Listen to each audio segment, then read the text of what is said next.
जी जनाब अस्सलाम वालेकुम। आज हम देखने जा रहे हैं चैप्टर नंबर 11 जो कि P1 का लास्ट चैप्टर है। आई होप कि अभी तक जितना आपने पढ़ा होगा वो सब क्लियर हुआ होगा, आपको हर चीज़ काफ़ी सही रही होगी आपकी। तो ये हमारा लास्ट चैप्टर है, इसके बाद हमारा टॉपिक हमारा पूरा सिलेबस ख़त्म हो जाएगा।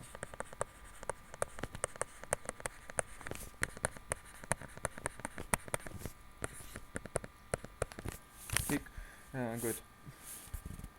चैप्टर की तरफ जा रहे हैं। इसके अंदर हमें कुछ चीज़ें देखनी है। एक चीज़ हमने देखनी है कॉर्पोरेट सिटीजनशिप क्या होती है।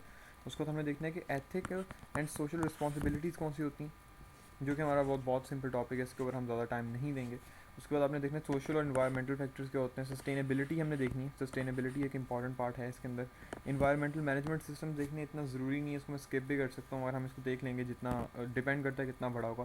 सोशल एंड इन्वायरमेंटल ऑडिट्स ये बड़ा ब्रीफ सा टॉपिक है। इसके अंदर ही आपके पास चीज़ आती है जिसको कहते हैं कि IR, इंटीग्रेटेड रिपोर्टिंग। उसके साथ मैं आपको लिंक कर दूंगा जो अपना लेक्चर जो उनसे मैंने रिकॉर्ड किया था ऑलमोस्ट 3 मंथ्स पहले। और उसके अंदर हर वो चीज़ रिक्वायर्ड है जो आप वो उसके अंदर हर वो चीज़ रिकॉर्डेड है जो आपको रिक्वायर्ड है इस पेपर के लिए समझने के लिए। इंटीग्रेटेड रिपोर्टिंग इस बार दिसंबर सीटिंग में भी आ चुका है। इस वजह से आई होप कि आप उसको एक बार दोबारा से भी देख लेंगे ताकि आपको अंदाज़ा हो जाए, क्योंकि ये इंटीग्रेटेड रिपोर्टिंग जो सा ये इन्होंने तकरीबन हर पेपर में इंक्लूड किया। P1 में भी, P2 में भी है, P3 में भी है, P4 में भी है, और P5 में भी मैंने सुना है कि है, और P7 में मैंने खुद भी पढ़ा था। तो आपको करना होगा, ठीक है, गुड। तो यहाँ ये था थोड़ा सा इंट्रोडक्शन की चैप्टर में हम क्या क्या चीज़ें कवर करने का और किस तरह कवर करेंगे। आगे लेके आते हैं कॉर्पोरेट सिटीजनशिप के। वो देखते हैं कि कॉर्पोरेट सिटीजनशिप क्या होती है। कॉर्पोरेट सिटीजनशिप के अंदर हम देखते हैं CSR की हम बात करते हैं, कॉर्पोरेट सोशल रिस्पॉन्सिबिलिटी की। इसको आपने कॉर्पोरेट सोशल रिस्पॉन्सिबिलिटी को आपने मेन कॉन्टेक्स्ट हमारा किसके ऊपर है, कॉर्पोरेट गवर्नेंस के ऊपर, जिसको हम चैप्टर 2 में कवर कर चुके हैं। तो हमने यहाँ पे क्या करना है, हाँ हमने इसको थोड़ा ज़्यादा डेप्थ में देखना है कि इसके लेवल कितने हैं। इसके 4 लेवल्स हैं, 4 levels of corporate social responsibility. Number 1 कौन सा लेवल है, इकोनॉमिक लेवल, जिसके अंदर शेयर होल्डर्स क्या चाहते हैं, share holders wanting dividend capital gains. Dividend मिलेगा उनको, एक ग्रोथ ही है, दूसरी ग्रोथ के कैपिटल गेन्स मिल जाएंगे। ठीक हो गया। एम्प्लॉयज़ क्या चाहते हैं, फेयर एम्प्लॉयमेंट, उनको आप डिस्क्रिमिनेशन ना हो और अनफेयर डिसमिसल्स ना हो, प्रॉपर टाइम मिले हर चीज़ का, प्रॉपर हॉलीडेज़ मिलें, ये सब चीज़ें। कस्टमर के जाते हैं गुड क्वालिटी प्रोडक्ट। तो ये एक इकॉनमी तक बात आती है, ये एक इकोनॉमिक लेवल है। दूसरा इसका लेवल क्या आता है, वो लीगल लेवल होता है। इकोनॉमिक लेवल जो होता है वो अपने अचीव करना ही होता है, कुछ भी हो जाए। अगर आप वो भी अचीव नहीं करेंगे तो फिर तो कंपनी जो है वो काम करना भी मुश्किल हो जाएगा उनके लिए, क्योंकि अगर एम्प्लॉयज़ को प्रॉपर टाइम नहीं दे रहे आप, कस्टमर्स को अच्छी प्रोडक्ट नहीं दे रहे आप, तो फिर कंपनी चलेगी किस तरह। आपके स्टेक होल्डर्स आपसे खुश नहीं है, प्रोटेस्ट करेंगे, वो फंस गए आप तो। दूसरा लेवल आता है लीगल लेवल, ये लेवल 2 है। इसके अंदर आप कहते हो यार आपने ओबे द लॉ, आप लॉ को ओबे करते हो, आप जाते हो, आप कहते हो यार हम लोग इसको हम अपने लॉ को ओबे करते हैं। हम ये नहीं करते कि हम जो उनसे तरफ लोगों की अपने स्टेक होल्डर को खुश रखें। स्टेक होल्डर्स को खुश किस तरह रख सकते हो, स्टेक होल्डर्स को आप दोनों में से भी खुश रख सकते हो, आप फ्रॉड करके भी खुश रख सकते हो, मगर लॉ को फॉलो करो। लेवल 2 आता है कि जब आपने लॉ को फॉलो करना है, अपनी सोसाइटी की लीगल कंप्लायंस को आपने देखना है कि imposes greater burden in societies rather than the others. आपने कहना है कि जो मर्जी हो हमने लॉ फॉलो करना है। हमारा वैसे कंपनी लॉस में चली जाए, हमने इन्वायरमेंटल जो से ऑडिट्स कराने, हमने इन्वायरमेंट को ज़रा प्रोटेक्ट करना है, ये सब क्या चीज़ें लीगल हो जाती हैं। एथिकल क्या है, doing the acting in fair and just way. In other words आप कह लो doing the right thing, doing the right thing, इसको क्या कहते हो आप, एथिकल होना। वो काम देखोगे यार सही क्या है, क्या चीज़ सही हो रही है। आपको पता है एनिमल टेस्टिंग जो है वो अगेंस्ट ह्यूमन राइट्स है,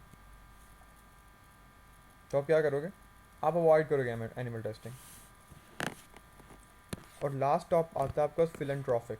ये कि लेवल्स हैं, जैसे लेवल 1, लेवल 2, लेवल 3। जैसे ACC का आपका लेवल 1 आता है पहले, F1 to 3 का, फिर लेवल 2 आता है 4 to 7, 4 to 9, फिर P1 to 3 के लेवल आते हैं, फिर आपको लास्ट 3 पेपर जो 4 पेपर में से 2 करने होते हैं, ये उस तरह के लेवल हैं। फिलंट्रॉफिक लेवल जो है वो लास्ट लेवल है, 4th लेवल। ये आप कहते हो कॉन्ट्रीब्यूशन टू सोसाइटी, चैरिटीज़ दो, ज़्यादा से ज़्यादा कंट्रीब्यूट करो इस लेवल पे चले जाओ जहाँ पे आपको लगे कि आपकी कंपनी जो see as a human being और as an ethical person behave कर रही है। इसके ऊपर काफ़ी डिटेल उसने दी हुई है, आप पढ़ लीजिएगा डिटेल को, मैं डिटेल में नहीं जा रहा, मैंने आपको मतलब आइडिया दे दिया कि क्या चीज़ होती है, और अब आगे आपका काम है कि आप समझो कि क्या होता है ये।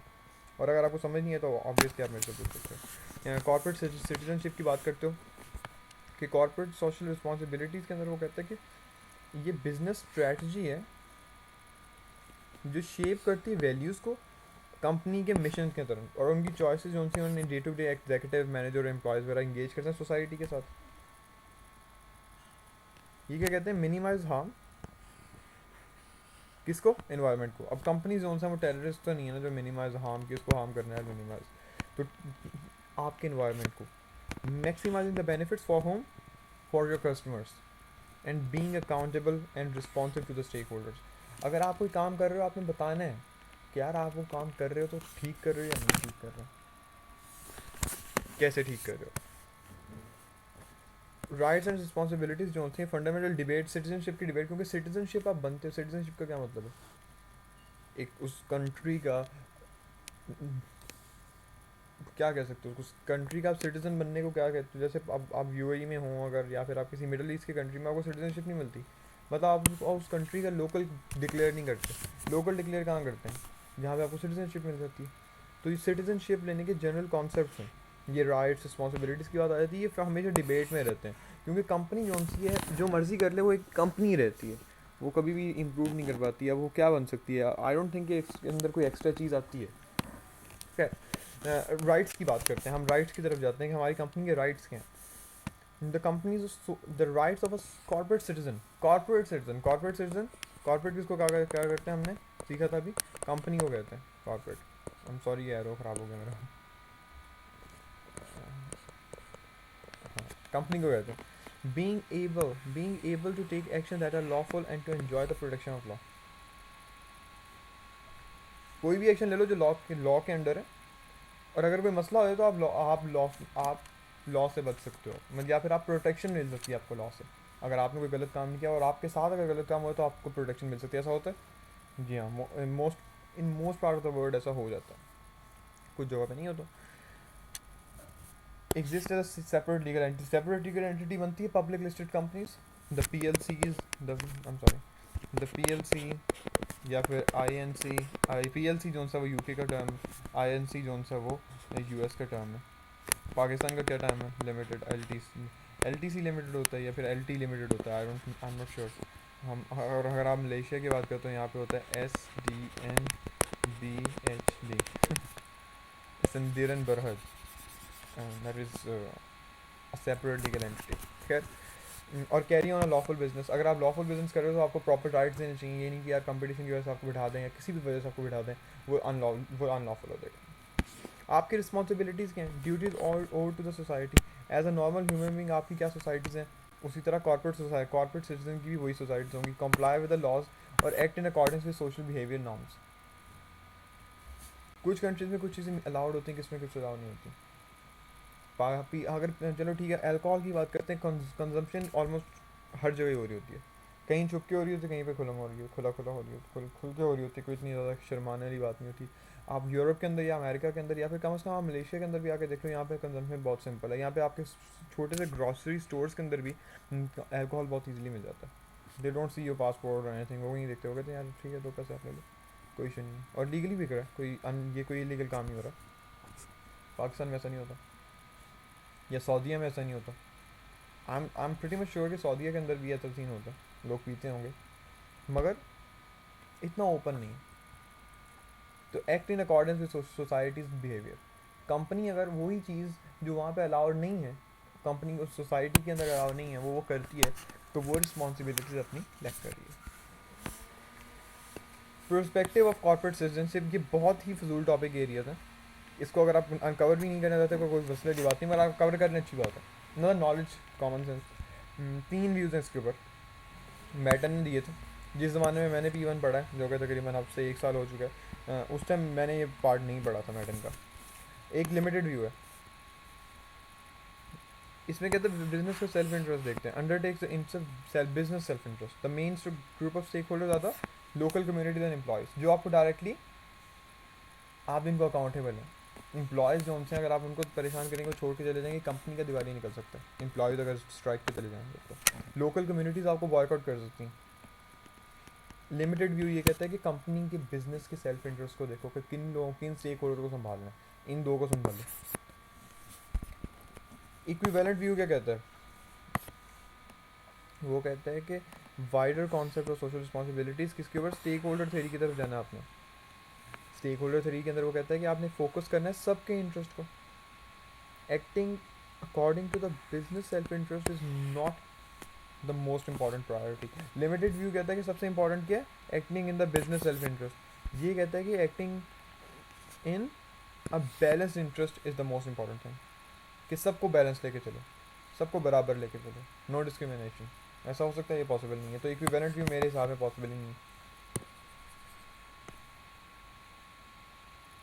है एक्सटेंडेड व्यू ये सबसे बड़ा है एक्सटेंडेड व्यू के अंदर कहता है कि एक्टिव सोशल और पॉलिटिकल सिटीजनशिप बन गई वोट दो इसके अंदर आपको वोट कास्ट करने तक की बात चले जाएगी क्या वोट भी कास्ट कर सकते हो कास्ट नहीं कर सकते कॉर्पोरेट सिटीजन नहीं कर सकता वोट कास्ट मगर ये डिबेट चल रही है कि कॉर्पोरेट सिटीजन भी as a separate legal entity vote cast कर सकते हैं और जिस चीज़ को मैं डिनाई करता हूँ मैं इस चीज़ को इतना समझता नहीं हूँ कि लीगल कोई इतनी समझदारी वाली बात है इसका सोशल राइट्स की बात आती है वो सोशल राइट्स मिल सकते हैं जैसे वर्किंग कंडीशन आपकी कंपनी के अंदर आपको वर्किंग टाइम्स कितना 8 घंटे होना चाहिए 8 घंटे से ज़्यादा नहीं होना चाहिए सिविल राइट्स चाहिए आपको कंपनी के आप कहते हो यार हमें governments to promote citizen rights एक बात में मैंने कौन सी कही अभी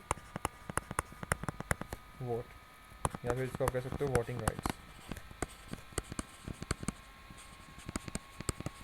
मदद की बात है ना लोग चाहते हैं कि हमें वोटिंग राइट्स मिले पॉलिटिकल राइट्स आप प्रमोट कर सकते हो अपनी पॉलिटिकल पार्टीज भी बना सकते हो आई डोंट थिंक अभी बना सकते हो और नहीं ये सारा का सारा आपका केस स्टडी है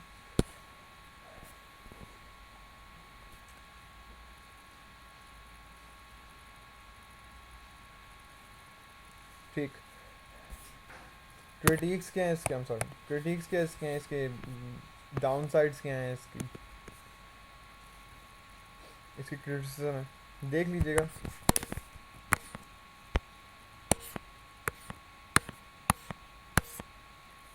अगर आपको समझ नहीं आती तो मैं आपको हेल्प कर दूँगा इसके अंदर इंपॉर्टेंट पार्ट नहीं इसको आप छोड़ भी सकते हैं अगर आप चाहते हैं क्योंकि इसके अंदर इसके क्रिटिक्स तो उनसे वो कॉमन सेंस वाली चीज़ें आपके जो दिमाग में आएगी ये सही नहीं लग रहा वो इसके क्रिटिक्स बन जाते हैं तो इस वजह से इतना कोई इशू नहीं होगा आपको एटलीस्ट मतलब मैं होप करता हूँ आपको इतना इशू ना हो खैर आगे आते हैं एथिकल स्टैंड की तरफ बात करते हैं organisation ethical and social responsibilities part 2 की तरफ आगे मैं बता रहा था हमने 5-6 पार्ट इसके अंदर कवर करने हैं जिसमें हम दूसरे की तरफ आ चुके हैं an organisation ethical standard defined by Johnson and Scholes याद है आपको हमने चैप्टर 2 में पढ़ा था इनको पहली बार as to the extent to which will exceed to the minimum obligation to stakeholders उस लेवल पे चले जाना जहाँ पे सबसे कम आपको रिस्पॉन्सिबिलिटीज़ पड़े या सबसे कम ऑब्लिगेशन रहे आपकी स्टेक होल्डर्स की मतलब इतना फुलफिल कर दो इतना कंटेंट कर दो सबको तो ट्रेन मैटन एंड जॉनसन शॉल्स सब ने बहुत ज़्यादा देखो कितने बंदे कितने 1 2 3 4 बंदे who is responsible for the conduct of the business कौन मतलब एथिकल कंडक्ट बिजनेस कौन का एथिकल कंडक्ट बिजनेस का किसको रिस्पॉन्सिबल है किसी इंडिविजुअल के हाथ में कंट्रोल्ड सोशली या फिर गवर्नमेंट कंट्रोल कर रही है डिपेंड करता है इंडिविजुअल मतलब इंडिविजुअल कौन है पार्टनरशिप में के अंदर आ जाता है एक सिंगल एंटिटी एक बंदा अकेला जो दुकान अपनी जो नॉर्मल दुकान जनरल स्टोर टाइप बना के बैठा उसके लिए आ जाता है एक्सरसाइज सोशली हो सकता है कि वो कोई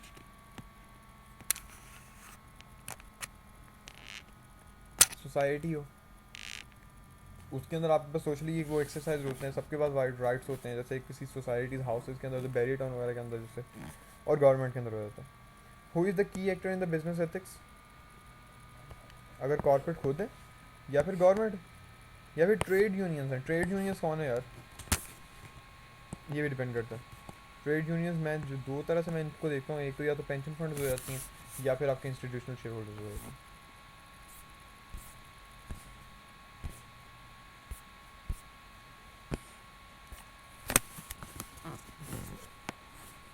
की गाइडलाइंस इसको देख लीजिएगा यार आई होप कि क्लियर हो जाएगा आपको आई डोंट थिंक इसमें कोई इतनी बड़ी चीज़ है short term share holder interest क्या है यार?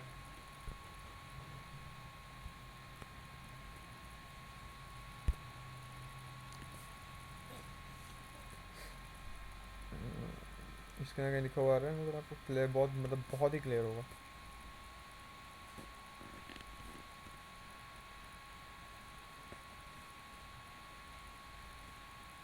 इसके अंदर एक बात तो ये कहता है कि आप गवर्नमेंट को छोड़ दो and challenge government authority going beyond, sorry,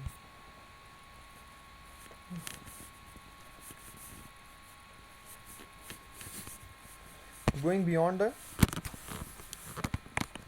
government authorities, कि उनसे आगे निकल जाओ, उनको भूल जाओ कुछ टाइम के लिए, छोड़ दो उन्हें, ठीक है, एक तरफ रख दो, भुला दो और उसके बाद छोड़ दो, ठीक हो गया। एक लॉन्ग टर्म सोशल इंटरेस्ट क्या होते हैं कि कंपनी का एक कॉर्पोरेट इमेज बनना चाहिए। माइक्रोसॉफ्ट 1975 में तो कोई इनको इधर जानता भी नहीं था, कितने साल हो गए, 85, 95, 2005, 40 साल। और अब क्या है, मतलब पर्सनली मैं खुद समझता हूँ कि यार Microsoft is better than many other company. IT के अंदर अगर जाएँ तो मैं माइक्रोसॉफ्ट की चीज़ों को ज़्यादा पसंद करता हूँ, क्योंकि मैं समझता हूँ वो ज़्यादा यूज़र फ्रेंडली है और वो ज़्यादा बेहतर होती है। माई पर्सनल ओपिनियन, मैं इसमें कोई इनको सपोर्ट नहीं कर रहा। Pressure for legal regulations, freedom of action, तो ये सब चीज़ें इसके अंदर आ जाती हैं। मल्टीपल स्टेक होल्डर और कॉन्फ्लिक्ट आ जाते हैं, ऑब्लिगेशंस आ जाती हैं इसके अंदर। आपने एम्प्लॉयमेंट लॉ देखना होता है, लीगल राइट्स देखने होते हैं, कंज्यूमर प्रोटेक्शन लॉ देखना होता है, आप एक्सपेक्टेशंस देखते हो लोगों की। और इसके अंदर आप क्या, एक सबसे बड़ी चीज़ जो आप इसके अंदर कर सकते हो वो आप वो मैट्रिक्स यूज़ कर सकते हो, मेंडलोज मैट्रिक्स,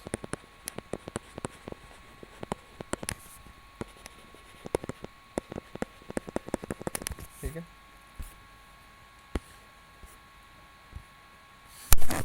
शेपर ऑफ सोसाइटी की बात करने जा रहे हैं। शेपर ऑफ सोसाइटी के अंदर वो बात करते हैं कि आप सोसाइटी को शेप दोगे, कैसे शेप दोगे? एक वेल फंडेड प्राइवेट ऑर्गेनाइजेशन बन जाओ, पावरफुल बन जाओ, वेल्दी इंडिविजुअल बन के जो भी कर सकते हो, इस तरह करके आपने सेटिस्फाई करना है। They must also satisfy what ever requirement of future viability. एक चीज़ देखनी है, इतना कुछ भी इसके अंदर इंपॉर्टेंट नहीं है, आप इसको छोड़ भी सकते हो अगर आप चाहते हो तो। हाँ, इंपॉर्टेंट पार्ट अगर कुछ है तो ये है। सॉरी, मैं इसी का इंतजार करता था, मैं काफ़ी देर से इसको मिस कर रहा था कि यार ये आ नहीं रहा कहीं पे।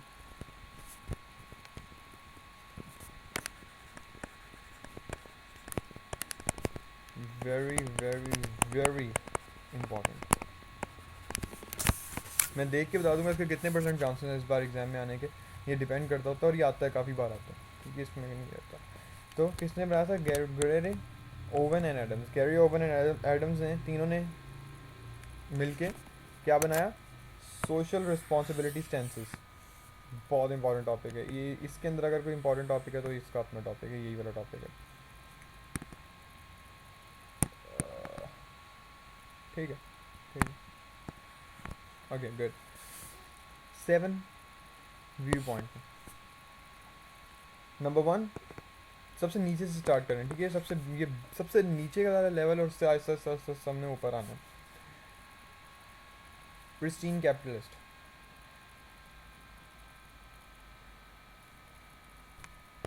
नो मॉरल रिस्पॉन्सिबिलिटी, कोई रिस्पॉन्सिबिलिटी नहीं है। क्या मेन मकसद हमारा? Maximising profits, that's it. हमें और कुछ नहीं चाहिए, हमें प्रॉफिट बनाना है। क्यों? क्योंकि शेयर होल्डर्स कि कुछ भी करना, pursuing the objective of the stakeholders other than shareholders is thus reducing shareholders wealth. इसका मतलब आप चोरी कर रहे हो शेयर होल्डर्स के पैसे की। तो हमारे पास क्या व्यू हमने लेना है? Shareholders view. We don't care about anyone else except for the shareholders because they have invested money in our company and that's all we care about, that's all, that's it. हमें और कुछ नहीं चाहिए, हमने सिर्फ अपने share holders को खुद रखना है। हम बेशक हम अनएथिकल बन जाए, हम कुछ भी करें, जिस तरह मर्जी हम बन जाए, हम जब तक शेयर होल्डर्स को खुश रख रहे हैं हम लोग खुश हैं। ये किसका पॉइंट ऑफ व्यू है? प्रिस्टीन कैपिटलिस्ट का। ये कुछ नहीं सोचता, ये सिर्फ शेयर होल्डर को सोचता है। नाम याद रखना है आपने। नंबर 2 पे कौन सा आता है? एक्सपीडियंट्स, ठीक है। एक्सपीडियंट्स के अंदर बात करते हैं आपके थोड़ा सा, ठीक है, थोड़ा सा, a little bit social legislation और थोड़ी सी रिक्वायरमेंट कि बिजनेस इकोनॉमिक इंटरेस्ट आपने बात वही करनी है एक्सेस से। आप अभी भी वहाँ पे बहुत ज़्यादा एक्सट्रीमिस्ट बने हुए हैं, मगर आपको यार थोड़ा थोड़ा दूसरी तरफ भी ले जाओ, खैर है कोई मसला नहीं, इतना फ़र्क नहीं पड़ता।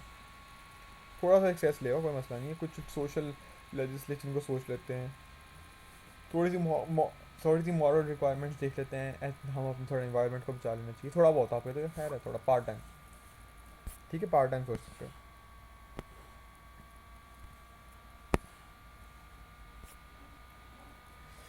तीसरा क्या आता है, सोशल कॉन्ट्रैक्ट्स। मैं इसको सोशल कॉन्ट्रैक्ट कहता हूँ, मैं इस चीज़ को वैसे ही काट देता हूँ। मैं सोशल कॉन्ट्रैक्ट याद करना भी देता है। सोशल कॉन्ट्रैक्ट क्या कहते हैं कि behave in a broadly in confirmation with ethical norms. Contract और agreement between organisations for effect of exercise of the power.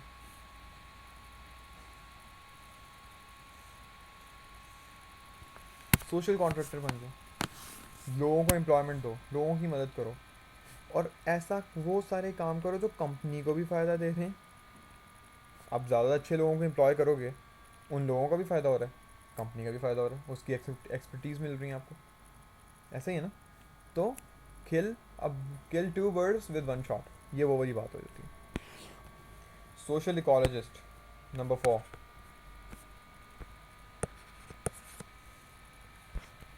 Sorry आपको ऐसा लग रहा था मेरे हाथ टूट गए।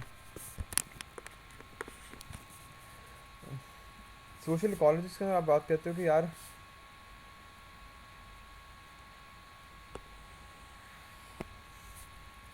सोशल एनवायरमेंटल फुटप्रिंट, इसको हम देखेंगे कि सोशल एनवायरमेंटल फुटप्रिंट होता क्या है। इसी चैप्टर के एंड पे हमने देखना है और आपको अंदाज़ा हो जाएगा कि इसको क्या बोलते हैं, सोशल एनवायरमेंटल फुटप्रिंट होता क्या है।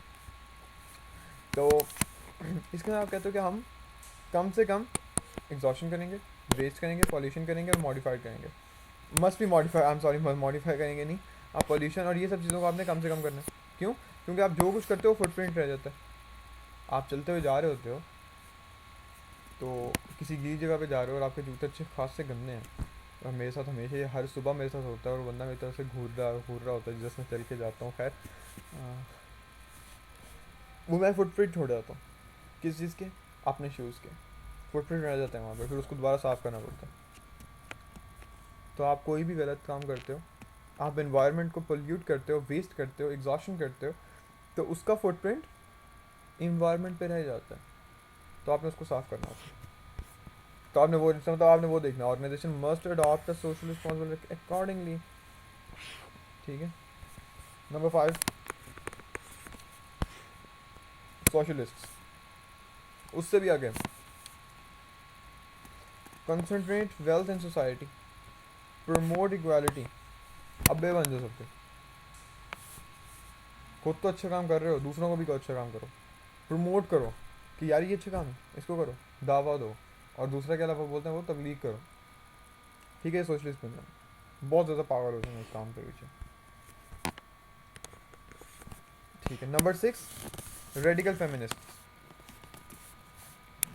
अब रेडिकल फेमिनिस्ट का क्या मतलब होता है कि कंपनी जो सी हैं वो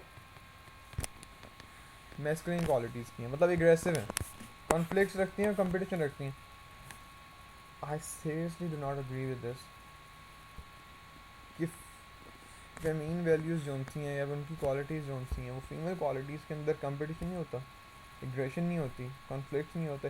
ये जब हम हंस रहे होते थे, हम क्लास में बार बार कहते थे कि गैरी ओवन और एडम्स की वाइफ ने पकड़ लिया, तो उनको कहा था 6 नंबर पे ये फेमिनिस्ट रखो, क्योंकि अगर वो नहीं रखता तो उनको अच्छी खासी मार पड़ती। तो ये उनको रखना पड़ा था। ठीक है, मजबूरी थी, वो बता नहीं सके, मगर खैर मेरे वो एक बार ख्वाब में आए और उन्होंने मुझे बताया कि यार ये उनकी वाइफ ने उनको काफ़ी थ्रेट करके ये रखवाया था, इस वजह से इसका ऐसा कोई सीन नहीं, मगर आपको याद रखना पड़ेगा क्योंकि उन्होंने बता दिया। सर ये सिर्फ मेरे ख्वाब में है, आपके ख्वाब में नहीं है। जस्ट किडिंग यार। खैर, आप रेडिकल फेमिनिस्ट के मतलब आप सबसे अच्छी तरह बिहेव करो, कल्चरल बन जाओ, स्ट्रक्चर अच्छा रखो अपना, बातचीत प्यारी से तरीके से करो, और आपस में कंपटीशन भी खत्म कर दो, इक्वालिटी ले आओ, डायलॉग्स ले आओ, कंपैशन ले आओ, फेयरनेस ले आओ, सारा कुछ ले आओगे, बिजनेस तो नहीं चलेगा।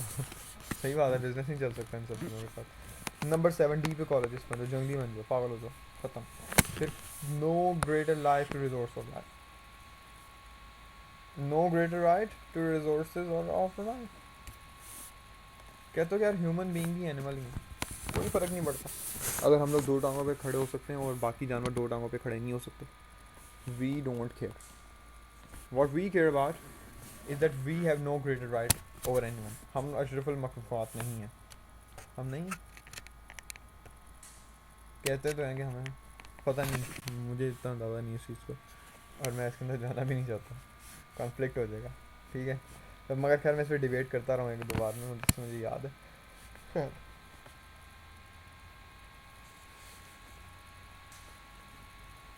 इसमें आप कहते हो कि यार हम लोग किसी से बेहतर नहीं है, इसलिए हम लोगों के हमारे पास कोई राइट नहीं है कि हम किसी ट्री को भी काटें. किसी ट्री को क्या, हम ट्री की किसी ब्रांच को भी नहीं काट सकते. उसकी किसी उसके पर फ्रूट जो लगा हम उसको भी नहीं उखाड़ सकते. कुछ नहीं कर सकते हम. क्यों? क्योंकि हम डीप इकोलॉजिस्ट हैं. हम कहते हैं कि यार हम भी सेम उस तरह के ही हैं. अगर हमारे साथ आके ऐसा कोई करेगा तो हमें कैसा फील होगा. तो हम लोग अपने आप को नीच लेवल पे ले आते हैं. हम ऊपर नहीं जाते. हम यहाँ पे ये कहते हैं कि आप सबसे ऊपर अगर पहुँचते तो हम यहाँ पहुँच जाते हैं. मगर मैं कहता हूँ कि आप जब अपने आप को आप खुद ऊपर नहीं जाते, आप समझते हैं कि आप यहाँ जा रहे हैं, ऊपर जा रहे हैं, मगर आप यह ख़त्म करके अपने आप को नीच लेवल पे जाते हैं. आप अपने आप को जानवरों से मिला लेते हैं और आप अपने आप को प्लांट्स के साथ कंपेयर कर लेते हैं और कहते हैं कि यार हम उस लेवल के ही बंदे हैं. खैर अब उनकी मर्ज़ी भाई, मैं कुछ नहीं कह सकता. देख लीजिएगा यार यूजिंग और कॉर्पोरेट वर्सेस पोजीशन के अंदर इसको देख लीजिएगा कैसे ये आपस में यूज़ होती हैं. इसमें कोई इतनी बड़ी बात नहीं है. आई डोंट थिंक कि आपको कोई इतना इशू होना चाहिए इस टॉपिक के अंदर.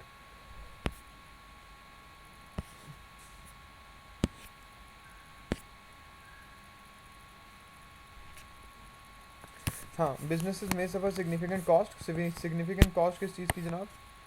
और लॉस ऑफ रेपुटेशन किस में? इन्वायरमेंट को इफेक्ट करोगे तो. हाँ एक बड़ी प्यारी एग्जांपल है जिसका मैं देना चाह रहा था. सॉरी अटक गया भाई, अटक गया. आ गया. बॉडी शॉप सुना होगा इसका नाम.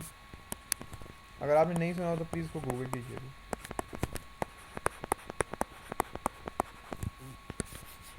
Body shop. इनकी हर प्रोडक्ट के ऊपर क्या लिखा होता है?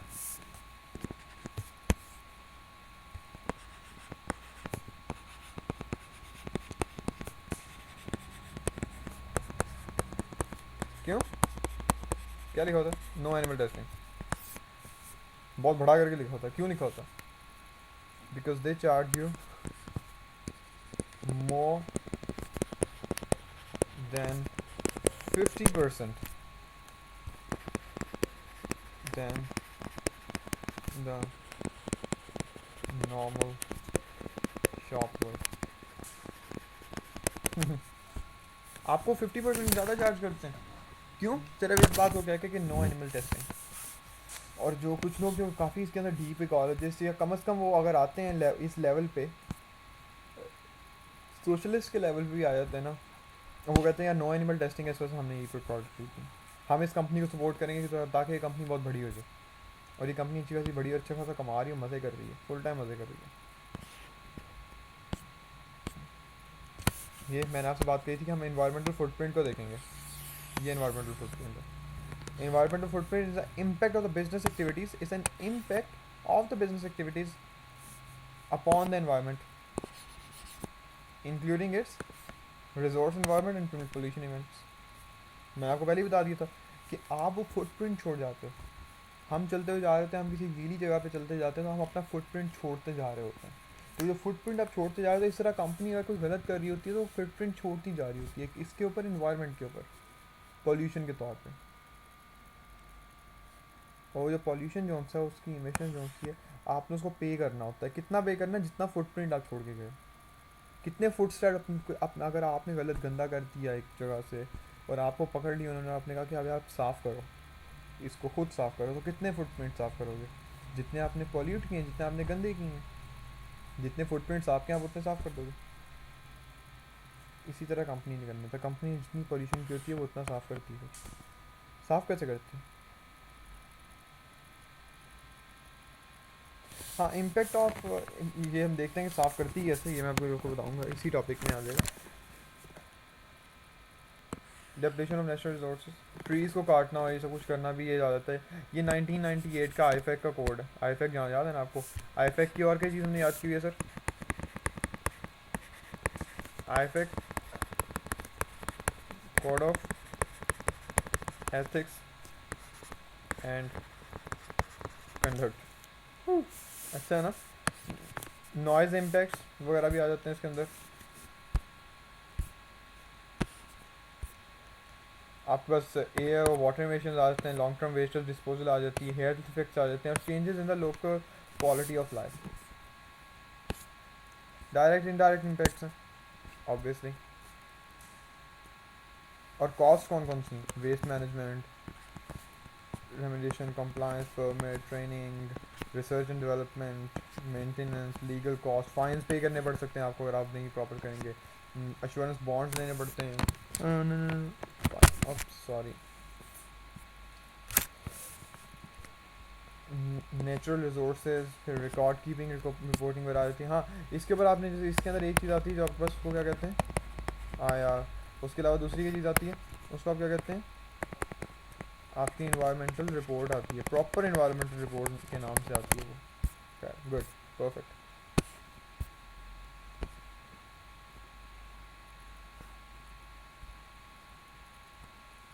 इनटेंजिबल इन्वायरमेंटल कॉस्ट कौन सी होती हैं?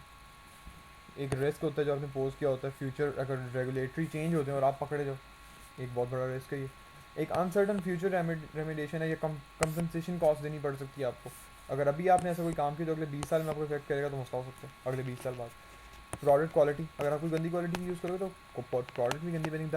द सेम इन आउटपुट वही है जो इनपुट होगी। इसी वजह से तो employ health and safety race, फिर environmental knowledge asset, sustainability reports और इन सब चीज़ों का देख सकते हो। I am not going into all this. Social footprint, ये ऑर्गेनाइजेशन ह्यूमन, सोशल और कंस्ट्रक्टेड कैपिटल्स पे डाल देती है, इंसानों पे भी डाल देते हैं। WWF रिपोर्ट है, कोई रेसलिंग की रिपोर्ट नहीं है ये। WWF रिपोर्ट जो होती है ह्यूमन राइट्स के बारे में आती है, आपके एनिमल राइट्स पे भी आती है। मैं नहीं जानता इसको पढ़ा।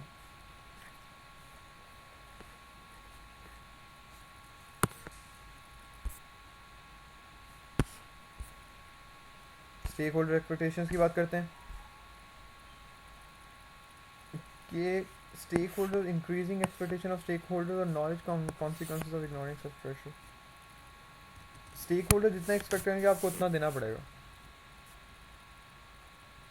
अगर आप एक पेरेंट हैं, अगर आप एक फादर हैं, तो आपका चाइल्ड आपसे जितना एक्सपेक्ट करेगा, you have to give him that much. उससे कम देंगे तो फिर प्रॉब्लम आ जाती है। Reputation risk, I have discuss this already chapter number 9 या 10 में। ना 10 में नहीं, आई थिंक 9 में हमने डिस्कस कर लिया। आई am not going into that again. Chapter काफ़ी पहले ही बहुत लंबा हो गया, एग्जैक्टली बहुत लंबा हो गया।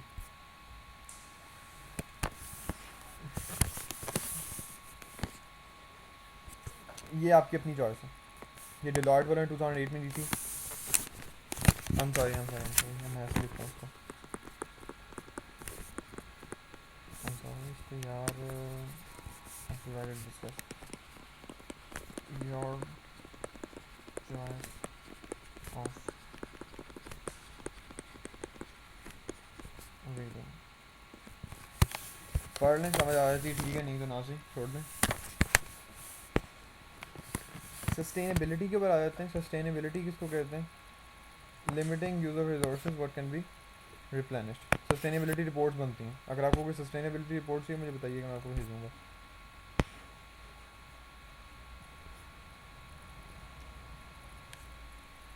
एक ट्रिपल बॉटम लाइन पढ़ती है यार, ये मैं P4 में कल पढ़ रहा था। मैंने सोचा यार एक ट्रिपल बॉटम लाइन कहाँ पढ़ा हुआ है, कहाँ पढ़ा हुआ है। ये मैंने यहाँ देखा, फिर इसको आगे you need to read all this. People, balancing of interest वगैरह, प्लानट, आपने अपने प्लानट को देखना है, एनवायरमेंटल सस्टेनेबिलिटी, प्रॉफिट, अपने बिजनेस को भी देखना है। अब इतने ज़्यादा पीपल और प्लानट में नहीं घुस जाना कि यार प्रॉफिट की भूल जाओ। कंपनी बनी किस लिए? प्रॉफिट मेकिंग कंपनी, उसके बाद में आपने ये सारे पंगे करेंगे, ठीक है।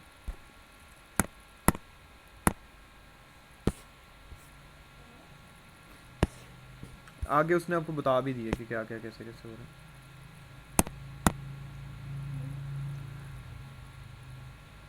Sustainability in what way? I don't think कि आपको इन सब की ज़रूरत है। अगर आपने पढ़ना है ना, आपको रात को नींद नहीं आ रही अगर, और आपको और कोई काम भी नहीं मिल रहा, आप इसको स्टार्ट करिएगा पढ़ना, और मैं आपको यकीन से कह सकता हूँ अच्छी बड़ी प्यारी नींद आएगी आपको फिर इंशाल्लाह।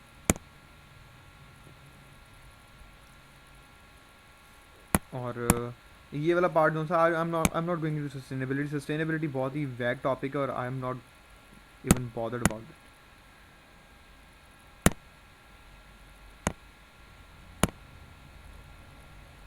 ये full cost accounting, I hope आपको पता है फुल कॉस्ट अकाउंटिंग क्या होती है। एक यूजुअल कॉस्ट होती हैं, फिर tier two hidden cost, liability cost, tangible cost, फिर इन्वायरमेंटल फोकस्ड कॉस्ट। ये फुल कॉस्ट अकाउंटिंग वाला पार्ट आ जाता है। आई डोंट थिंक इसकी ज़रूरत है आपको, डिसएडवांटेजेस देखने की ज़रूरत नहीं है आपको, मतलब देख लें वो मसला नहीं है। इंटीग्रेटेड रिपोर्टिंग है, हाँ इसके बियॉन्ड जितना भी टॉपिक है ना, सारा का सारा chapter link will be given, I'm sorry,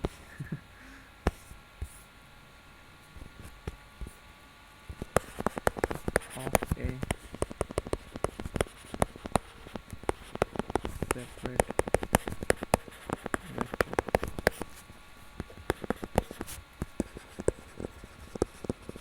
around 15 to 18 minutes. 15 to 18 minutes में सब कुछ कवर है। आपको जो कुछ इंटीग्रेटेड रिपोर्टिंग में देखना है, ये सारा कुछ जो मैंने आपको यहाँ पे नज़र आ रहा है लिखा हुआ, ये सारा कुछ उसके अंदर मैंने कवर कर दिया है।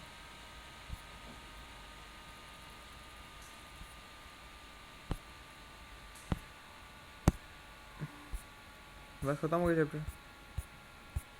एक आखिरी चीज़ इसके अंदर हमें देखनी है, वो हमने देखनी है social and environmental audits. Social audits और एनवायरमेंटल ऑडिट्स के अंदर आपने, हाँ एक चीज़ आपने ये करनी कि आपने इसको पढ़ लेना है यहाँ से, एक बार इसको रीड आउट करने की क्या होता है। Audit is simply an audit, इसमें कोई बड़ी बात नहीं है, और ये ऑडिट का टॉपिक नहीं है, और ना ही ये पहली, अगर आपने कभी नोट किया हो यहाँ पे कोई ईयर नहीं लिखा हुआ, ये कभी नहीं वापस पहले आया यार, और ना ही इस बार आना है इसमें। I am pretty much sure कभी नहीं आ सकता ये इन्वायरमेंटल ऑडिट के ऊपर, क्योंकि ये ऑडिट का पार्ट जो है P7 में भी नहीं है। मज़े की बात है। इंटीग्रेटेड रिपोर्टिंग इंपॉर्टेंट है। सोशल एनवायरमेंटल ऑडिट का पार्ट जो स्पेसिफिक टॉपिक जो हैं वो इतने इंपॉर्टेंट नहीं। मैं इसके ऊपर चेक करूँगा कि अगर ऑडिटर, अगर आपके एग्जामिनर ने इसके ऊपर कोई आर्टिकल लिखा है, अगर उसने कोई आर्टिकल लिखा है मैं उसको भी रिकॉर्ड करूँगा इंशाल्लाह। मगर उसने अगर कोई आर्टिकल नहीं लिखा तो फॉरगेट ऑल दिस, मैं इनमें से किसी के ऊपर भी हाथ नहीं डाल रहा। ये अपने सारा कुछ देखना, बहुत ही ज़्यादा डिटेल में लिखा हुआ है, बहुत सिंपल लिखा हुआ है, कोई इतनी बड़ी बात नहीं है। मेरे से पूछ सकते हैं आप, क्योंकि मैंने इसके ऊपर रीड थ्रू किया था और मुझे इतना इंपॉर्टेंट क्वेश्चन लगा। मगर अगर आपको समझ आ रही है नहीं आ रही तो आप मेरे से पूछ सकते हैं, कोई इतनी बड़ी बात नहीं है। हाँ ये आपको पता होना चाहिए कि इनकी डेफिनेशन अगर आपको याद हो जाए कि सोशल एनवायरमेंटल ऑडिट्स होते कौन कौन से हैं। बाकी इंशाल्लाह इसके अलावा कोई ऐसा बड़ी बात नहीं है। और फिलहाल के लिए इतना ही। बहुत बहुत शुक्रिया सुनने के लिए। आई होप कि सब क्लियर हो गया होगा, और यही हमारा टॉपिक का एंड है। इसके बाद हम क्वेश्चंस वगैरह करेंगे, इसके बाद हम आर्टिकल्स देख लेंगे, और हम इसके साथ देखते रहेंगे और क्या क्या कर सकते हैं। फ़िलहाल के लिए इतना ही। मुझे इजाज़त दीजिए। आपका बहुत बहुत शुक्रिया। अल्लाह हाफ़िज़।